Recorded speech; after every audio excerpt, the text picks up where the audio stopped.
물 없는 교회 어울림교회 임목사입니다. 오늘도 출애굽기 땅 이어나가도록 하겠습니다. 출애굽기에 나타난 예수 그리스도의 예언이라는 제목으로 하나님 말씀을 전하려고 합니다. 그리고 부제목은 그리스도의 보배로운 피로 된 것이니라 라는 제목으로 하나님 말씀을 전할 때 여러분이 예수 그리스도를 만나고 성령님을 체험하는 그런 시간이 되기를 간절히 기도드립니다.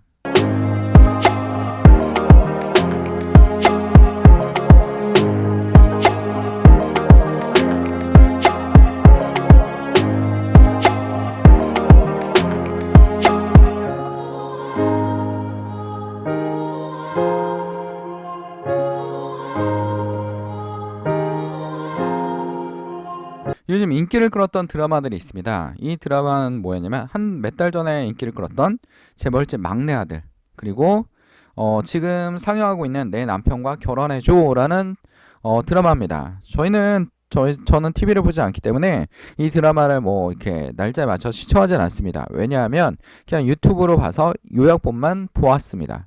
근데 이 드라마가 교집합이 있습니다. 두 분이 굉장히 겹치는 부분이 있습니다. 그리고 이게 지금의 시청자들에게 반응이 좋다라는 겁니다. 왜 그렇습니까? 이들의 교집합은 뭐였냐면 둘 다 제2의 인생을 사는 겁니다. 윤회된 것도 아닙니다. 죽었다가 다시 태어난 것도 아닙니다. 다시 과거로 돌아간 겁니다. 그리고 자기 위치가 변화된 경우도 있고 아니면 과거의 위치로 돌아간 겁니다. 재벌집 막내 아들은 재벌집 막내 아들로 다시 태어난 겁니다. 그러면서 어떡합니까?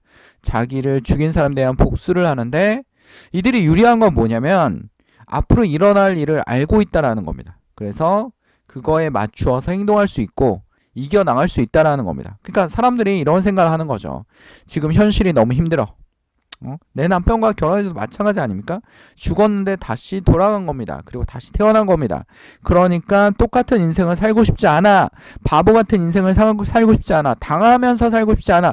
이런 것들이 반영되고 있는 겁니다. 우리 시청자들이 원하는 것들이 이게 지금 우리 마음입니다. 속마음입니다. 뭡니까? 지금의 현실에서 도피하고 싶고 지금의 현실이 실패라고 생각하고 있는 겁니다. 지금의 현실이 내가 너무나 비참하고 좀 더 나은 삶을 살고 싶다라는 모두의 뭐가 있습니까? 우리에게 바람이 있다라는 겁니다.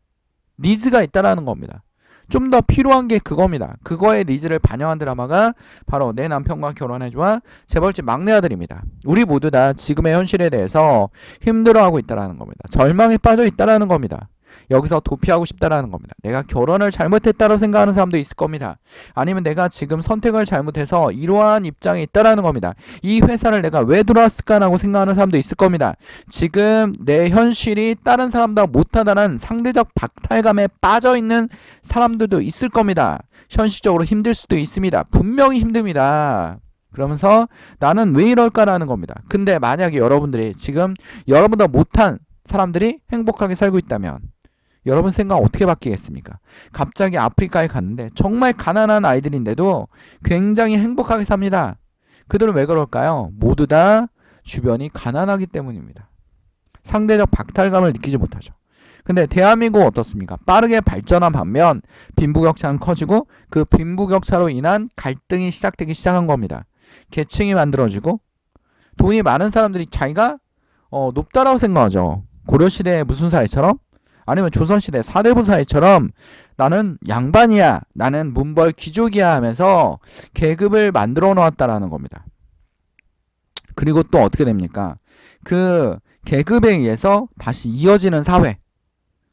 문벌 귀족의 자녀는 아무리 능력이 없어도 엄청난 벼슬과 재산을 소유할 수 있는 그런 사회, 그런 사회가 계속 반복되고 있다는 겁니다. 우리는 이 현실에 대해서 어떻게 생각합니까? 새로운 나라를 꿈고 새로운 사회를 꿈꿔서 만들어 봐도 똑같은 세상이 계속 반복되고 있다는 겁니다. 그래서 우리 역사학자 이해측하는 뭡니까? 과거와 현재는 계속 어떻게 된다? 반복된다라는 겁니다. 우리 이런 사회에서 벗어나고 싶으니까 이런 드라마들이 어떻게 합니까? 우리의 대리만족? 그런 걸로 굉장히 대리만족으로 인한 기쁨 막 이런 게 있잖아요. 드라마 속에 빠져 사는 거죠. 현실 사회에서 벗어나서 드라마 속에 빠지면서 약간의 기쁨을 얻는 겁니다. 오늘 출애굽기 말씀에도 중요한 관점이 하나 있습니다. 우리 출애굽기를 볼 때마다 느끼는 게 뭐냐면 모든 역사가 마찬가지지만 과거에 있었던 사실이 사실일까 아닐까? 그리고 이 기록은 왜 남겨가지고 오늘날까지 이 기록을 통해서 뭘 반영하고 있을까라는 것들을 항상 연구를 합니다. 그리고 그렇다 해서 역사가 모두 다 사실로 밝혀지는 경우도 있지만 신화였는데 사실이 된 것도 있고 아니면 이건 사실이 아닐 거라는 것도 있습니다. 예를 들면 뭡니까? 신화였는데 사실이 된 거. 트로이 목마. 몇십 년 전만 해도 이거는 신화야 했는데 어떡합니까? 역사적 자료가 계속 나오지 않습니까? 유적지도 나오고 막 나오지 않습니까?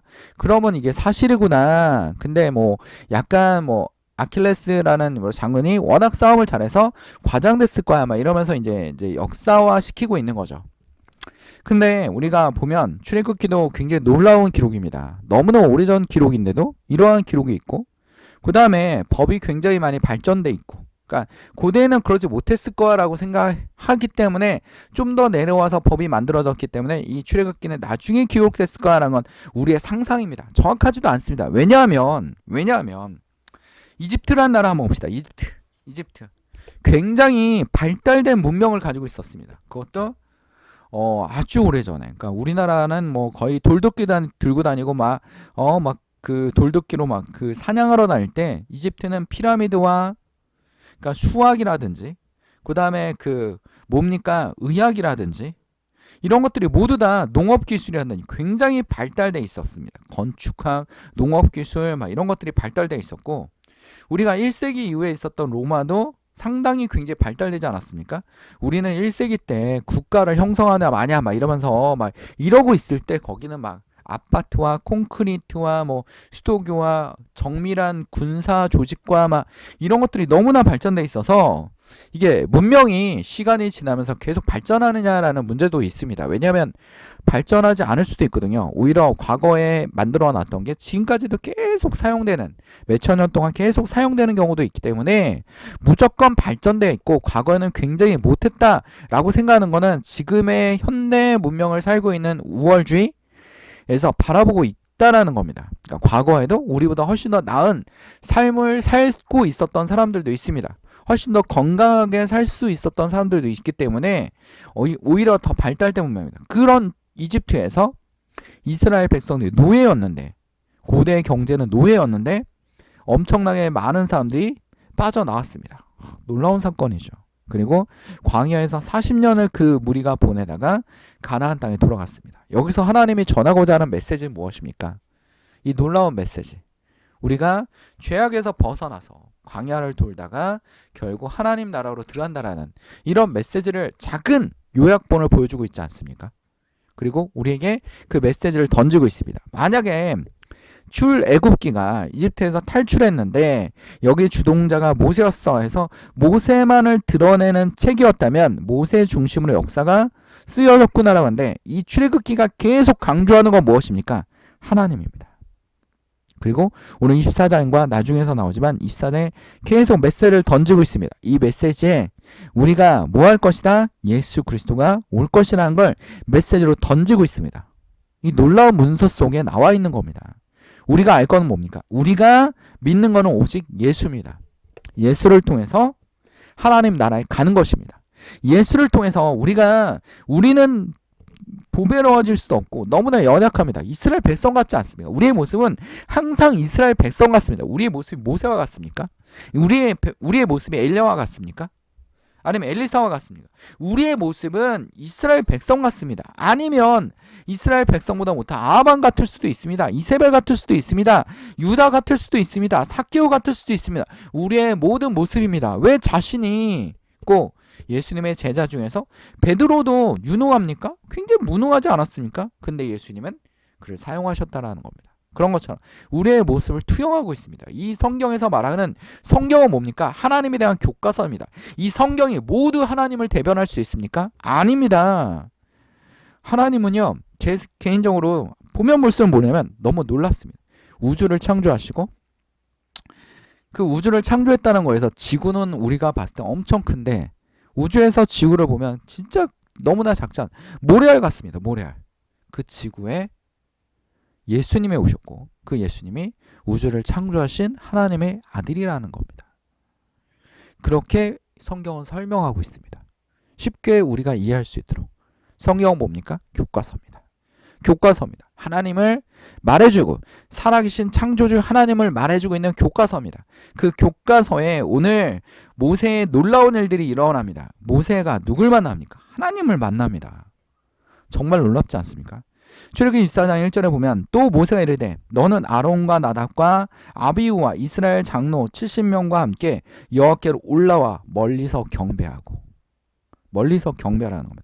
너 모세만 여호와께 가까이 나오고 너만 나와라. 모세가 누구 역할을 하는 겁니까? 예수 그리스도의 역할. 예수 그리스도의 역할로 예수님이 하나님과 우리 사회의 대변자의 역할을 하는 그 위치에 있는 겁니다. 그리고 그들은 가까이 나오지 말며 백성은 너와 함께 올라오지 말지니라. 모세는 무슨 역할을 합니까? 예수 그리스도의 대변자 역할을 합니다. 과거의 모습입니다. 하나님과 백성들 사이에 있는 대변자의 역할을 합니다. 바로 예수 그리스도입니다. 우리는 누굴 통해서 하나님을 만날 수 있습니까? 예수님을 통해서. 그리고 3절에 모세가 와서 여호와의 모든 말씀과 그의 모든 율례를 백성들에게 전하매 그들이 한 소리에 응답하여 이르되 여호와께서 말씀하신 모든 것을 우리가 준행하리이다. 지금 이 분위기에서 당연히 준행하죠. 왜? 하나님을 만나는 시간이니까. 백성들이 하나님을 다 보지 못했지만 일부를 느낄 수 있는, 일부를 볼 수 있는 그런 시간이, 당연히 하나님은 어마어마하죠. 이 시간은 너무나 거룩합니다. 모두 다 준행할 수 있다라고 생각할 겁니다. 근데 이들 준행합니까? 하지 않습니다. 이들은 다시 어디로 가면 죄악 속으로 빠지는 거죠. 하나님을 잃어버리는 겁니다. 하나님, 창조주를 잃어버리고 우리가 살고 싶은 대로 사는 겁니다. 모세가 여호와의 모든 말씀을 기록하고 이른 아침에 일어나 산 아래 제단을 쌓고 이스라엘 12지파를 12기둥을 세우고 이스라엘 자손의 청년들을 보내어 여호와께 소와 번제와 화목제를 드리고, 그리고 모세가 피를 가지고 반은 여러 양푼에 담고 반은 제단에 뿌리고 언약선을 가져다 백성들의 낭독하여 듣게 하니 그들이 이르되 여호와의 모든 말씀 우리가 준행하리이다. 우리가 준행하겠습니다. 준행하지 못합니다. 그래서 어떡합니까? 예수 그리스도가 필요한 겁니다. 하나님이 이거 뭐합니까? 알고 계십니다. 알고 계십니다. 그래서 백성에게 피를 뿌리지 않습니까? 피는 뭡니까? 생명입니다. 예수 그리스도가 우리를 위해서 어떡합니까? 거룩한 피가 있어야 생명이 돌지 않습니까? 모든 원리는 뭐 피뿐 아니라 모든 게 다 있어야 되지만 그 원리 중에서 가장 중요한 피, 살아있는 생명, 피가 돌아야 생명이 움직일 수 있다라는 겁니다. 피에는 엄청난 능력이 있지 않습니까? 우리 베드로전서에 보면 너희가 알거니와 너희 조상이 물려준 헛된 행실에서 대속함을 받는 것은 은이나 금같이 없어질 것으로 된 것이 아니요 돈으로 되지 않습니다. 돈으로 천국 갈 수 있습니까? 우리가 착각하는 게 부자가 되면 천국 갑니까? 아닙니다. 천국의 권도 살 수 있다고 막 중세시대 부자들이 생각하지 않았습니까? 절대 그렇지 않습니다. 오로지 예수 그리스도 통해서 오직 흠없고 점 없는 어린 양 같은 그리스도의 보배로운 피가 된 것이다. 흠없는, 아무것도 없는, 죄악이 없는 깨끗한 어린 양, 태어나자마자 이게 바로 이 어린 양을 통해서 어떻게 합니까? 번제를 드리지 않습니까? 이 번제의 역할을 하는 예수 그리스도의 역할로, 예수 그리스도의 대속의 역할로 우리가 오로지 하나님 나라에 갈 수 있다라는 겁니다. 근데 우리는 뭐합니까? 비그리스도인처럼 행동합니다. 교회 나오면 맞아. 성경 말씀 들으면 맞아. 그랬어 라는 겁니다. 유튜브를 들을 때는 그래 맞아.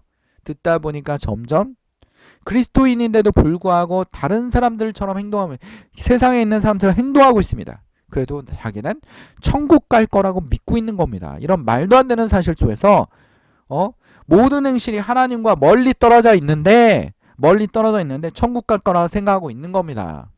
예? 착각하는 예수 그리스도인들이죠. 착각하는 그리스도인들 너무나 많습니다. 착각하는 그리스도인들. 저도 착각 속에 있을 수도 있습니다. 아니면 착각하고 있는 목사들도 너무 많을 겁니다. 장로들도 많을 겁니다. 전도사들도 많을 겁니다. 전도사들 꿈이 뭡니까? 거대한 교회 목사를 하고 좋은 차를 타고. 그럼 뭐하러 하나님의 종이 됩니까? 예? 하나님의 교회는, 공동체는 오로지 누구를 위해서? 예수 그리스도 하나님을 위해서.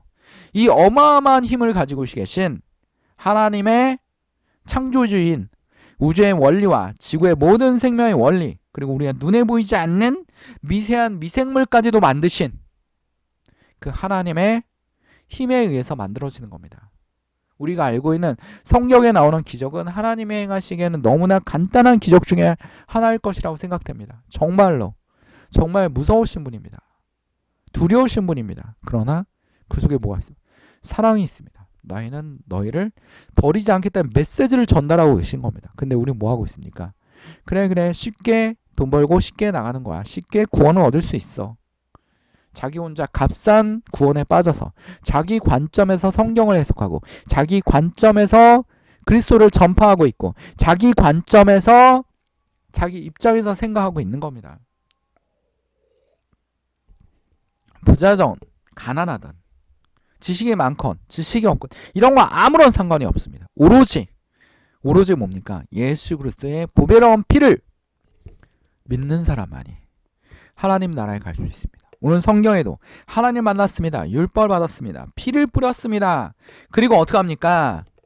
11자 거기서 다음 전에 이렇게 나옵니다. 이렇게 기록하고 있습니다. 모세가 그 피를 가지고 백성에 뿌리며 이르되 이는 여호와께서 모든 말씀에 대하여 너희를 세우신 언약의 피니라.